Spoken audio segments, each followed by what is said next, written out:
គ្នាក៏មិនដែលត្រូវគ្នាតែពេលនឹងឆ្ងាយគ្នាបែរជានឹកគ្នាវិញ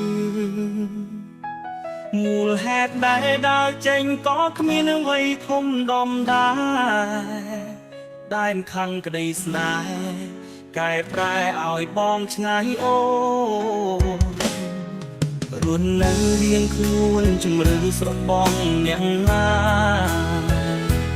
ហើយបងនឹងជីវ៉ាតសំដីគ្នារាល់ថ្ងៃចំណងស្នេហ៍ដែលបានសាងចុងក្រោយតើយើងបានអ្វីក្តីស្នេហ៍អត់ន័យព្រោះតែកំហុសក្តីស្រឡាញ់ច្បាស់លាស់មិនចាំបាច់និយាយតែចាំឲ្យស្រីចាំមើលទង្វើចង់បងហាញតាមទង្វើចាំមើលបងស្មងឬមិនស្មងទង្វើបងទាំងអស់ព្រោះស្រឡាញ់អូ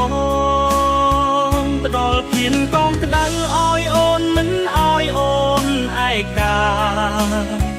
រឿងអតីតកាលវាកន្លងផុតទៅហើយ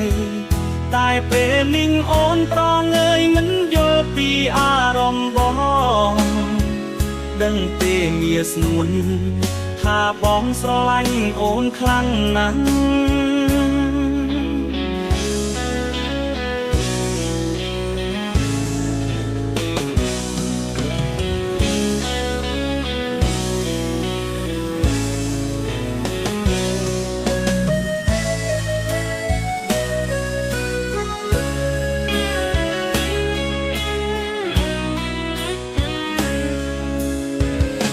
ក្តីស្រឡាញ់ច្បាស់លាស់មិនចាំបាច់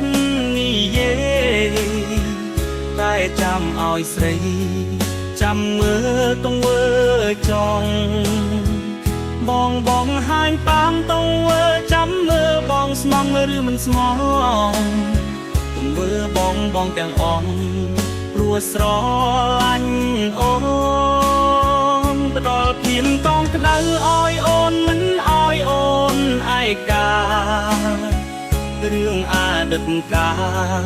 វាកន្លងផុតទៅហើយតែពេលនេះអូនប្រងើយមិនយល់ពីអារម្មណ៍បងដឹងទេមាសស្នួនថាបងស្រឡាញ់អូនខ្លាំងណាស់